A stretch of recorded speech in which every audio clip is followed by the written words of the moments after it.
प्रिय भाइयों और बहनों, स्वागत है आपका अपने इस यूट्यूब चैनल पर। भाइयों और बहनों, आज मैं जो कथा लेकर आया हूँ वह हमारे भगवान श्री कृष्ण और उनके एक भक्त मीर माधव से संबंधित है। मित्रों, मीर माधव किस प्रकार बने भगवान श्री कृष्ण के परम भक्त, मित्रों सुनिएगा। बहुत ही सुंदर और सत्य कथा है मित्रों, एक बार इसे जरूर सुनिएगा। तो मित्रों, कथा इस प्रकार है कि बहुत समय पहले की बात है। मुल्तान, जो कि पंजाब में स्थित है, वहाँ का रहने वाला एक ब्राह्मण उत्तर भारत में आकर बस गया। जिस घर में वह रहता था उसकी ऊपरी मंजिल में कोई मुगल आक्रांता का दरबारी रहता था। प्रातः नित्य ऐसा संयोग बन जाता था कि जिस समय ब्राह्मण नीचे गीत गोविंद के पद गाया करता था, उसी समय मुगल ऊपर से उतरकर दरबार को अपने जाया करता था। ब्राह्मण के मधुर स्वर तथा गीत गोविंद की ललित आभा से उत्कृष्ट होकर इससे वह सीढ़ियों के ऊपर ही रुककर गीत गोविंद के पद सुना करता था। जब ब्राह्मण को इस बात का पता चला तो उसने उस मुगल से पूछा कि सरकार, आप इन पदों को सुनते हैं पर कुछ समझ में भी आता है? मुगल बोला कि समझ में तो नहीं आता, लेकिन सुनने का मेरा दिल करता है। यूं मानो कि दिल गिरफ्त हो जाता है, तबीयत प्रसन्न हो जाती है, बस इसलिए खड़े खड़े सुनता रहता हूँ। आखिर किस किताब में से आपने इन पदों को लिया है? ब्राह्मण बोला कि सरकार, गीत गोविंद के पद हैं ये, यदि आप पढ़ना चाहते हैं तो मैं आपको पढ़ा दूंगा। इस प्रस्ताव को मुगल ने स्वीकार कर लिया और कुछ ही दिन में उन्हें सीखकर वह मुगल भी उन पदों को गाया करता था। एक दिन ब्राह्मण ने उन्हें कहा, आप गीत गाते हैं, लेकिन हर किसी जगह पर इन पदों को नहीं गाना चाहिए। आप इस अद्भुत अष्टपदियों के रहस्य को नहीं जानते, क्योंकि जहाँ कहीं भी ये गाए जाते हैं भगवान श्री कृष्ण वहाँ स्वयं उपस्थित रहते हैं। इसलिए आप एक काम करिए, जब भी आप इन्हें गाएं तो श्याम सुंदर के लिए एक अलग आसन बिछा दिया करें। मुगल ने कहा, तो वह तो बहुत मुश्किल है। बात यह है कि हम लोग दूसरे के नौकर हैं और अक्सर ऐसा होता है कि दरबार से वक्त बेवक्त बुलाया जा सकता है और हमको जाना पड़ता है। ब्राह्मण ने बोला, तो ऐसा करिए कि जब आप सरकारी काम खत्म करके जाया करें तब आप इन्हें एकांत में गाया करिए। मुगल बोला, यह भी नहीं हो सकता, आदत जो पड़ गई है। और रही घर बैठकर गाने की बात, सो कभी तो ऐसा होता है कि दो दो तीन तीन दिन रात में हमें घोड़े पर ही बैठकर गुजारनी पड़ती हैं। तो ब्राह्मण ने कहा, अच्छा, तो फिर ऐसा किया जा सकता है कि घोड़े की जीन के आगे एक बिछौना श्याम सुंदर के लिए भी बिछा दीजिए, फिर आप ऐसा गान कर सकते हैं।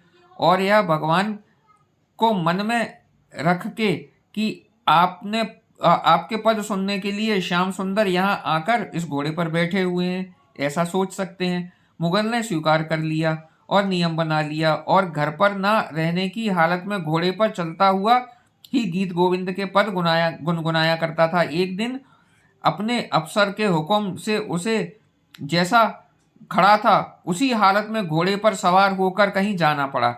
वह घोड़े की जीन के आगे बिछाने के लिए बिछौना भी साथ नहीं ले जा सका। रास्ते में चलते चलते वह आदत के अनुसार पदों का गायन करने लगा। गायन करते करते अचानक उसे लगा कि घोड़े के पीछे पीछे घुंघरुओं की झनकार सुनाई दे रही है। पहले तो वह समझा कि कोई वहम होगा, लेकिन जब उस झनकार में लय का आभास हुआ तो घोड़ा रोक दिया और उतरकर देखने लगा। तत्क्षण श्याम सुंदर ने प्रकट होकर पूछा, सरदार, आप घोड़े से क्यों उतर आए और आपने इतना सुंदर गायन बीच में ही क्यों बंद कर दिया? मुगल को हक्का बक्का होकर सामने खड़ा देखता ही रह गया और वह श्याम सुंदर की छवि को निहार ही रहा था कि भगवान की रूप माधुरी को देखकर वह इतना भाव विहल हो गया कि मुंह से आवाज तक ना निकली। आखिर हिम्मत कर कर बोला, आप संसार के मालिक होकर भी मुझ मुगल के घोड़े के पीछे पीछे क्यों दौड़े भागे चले आ रहे थे? भगवान ने मुस्कुराते हुए कहा, भाग नहीं रहा था, मैं तो आपके पीछे पीछे नाचता हुआ आ रहा था। क्या तुम जानते नहीं हो कि जिन पदों को तुम गा रहे थे वो कोई साधारण काव्य नहीं है? तुम आज मेरे लिए इस घोड़े पे गद्दी बिछाना भूल गए तो क्या मैं भी नाचना भूल जाऊं? मुगल को जब मालूम हुआ कि मुझसे अब कितनी भारी भूल हुई है, कितना भारी अपराध हुआ है, यह सब इसलिए हुआ कि वह पराधीन था। दूसरे दिन प्रातः ही उसने नौकरी से त्याग पत्र दे दिया और वैराग्य लेकर श्याम सुंदर के भजन में लग गया।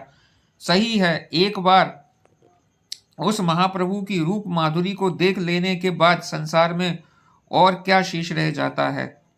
यही मुगल भक्त में प्रभु कृपा से मीर माधव के नाम से विख्यात हुए।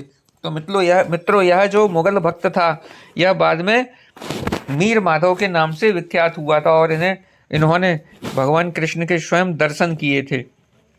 मित्रों, मेरे द्वारा दी गई यह जानकारी आपको ऐसी कैसी लगी कृपया कमेंट करके ज़रूर बताइएगा और अगर आप मेरे चैनल पर नए हैं तो कृपया चैनल को सब्सक्राइब ज़रूर करिएगा। मिलता हूँ आपसे ऐसी एक और अगली वीडियो में, तब तक के लिए मुझे आज्ञा दीजिए। जय श्री कृष्णा। राधे राधे मित्रों, राधे राधे।